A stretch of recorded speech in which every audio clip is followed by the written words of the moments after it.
You've probably come across the terms prolongation or disruption when dealing with claims, whether you're a client QS reviewing claims or a contractor submitting them. Being able to distinguish between the two is essential.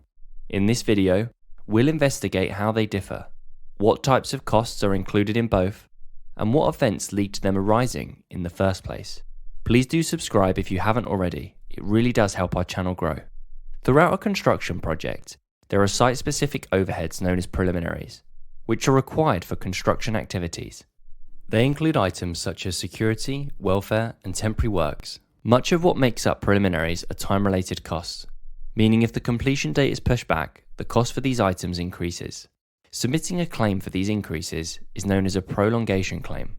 Prolongation means the extension of the duration of something, in this case the overall program. These claims reimburse the contractor for the additional indirect cost on a project resulting from an extension to the program. However, prolongation claims are not just limited to preliminaries.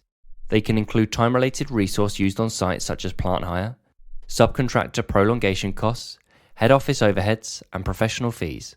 Some examples of prolongation claims include late approvals holding up a critical activity, a design change affecting the critical path, unforeseen ground conditions pushing back program milestones.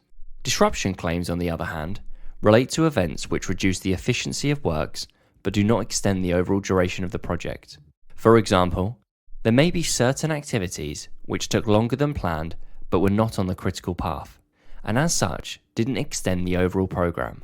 Or you might have a circumstance where additional resource was required to finish a task.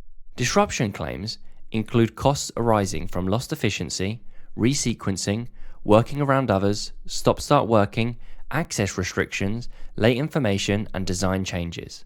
However, they do not include costs related to adding time onto the program. It also doesn't include costs for maintaining your professional competence, but that's where we can help. For access to over 55 hours of formal CPD with mini courses, quizzes, and certificates, visit metroun.co.uk. Some examples of disruption claims include constant changes to working areas, working alongside other trades you didn't expect, breaking out works twice, and waiting on late permits or drawings, but still pushing on.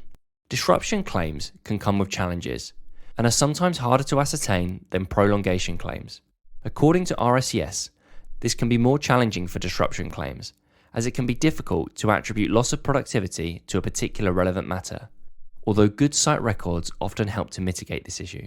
So that gives you an overview of the main differences. An easy way to remember the difference is to understand that a disruption is when you're working but not as efficiently, as opposed to prolongation, where you're delayed and the overall project is taking longer. Metroun, a commercial hub for your business.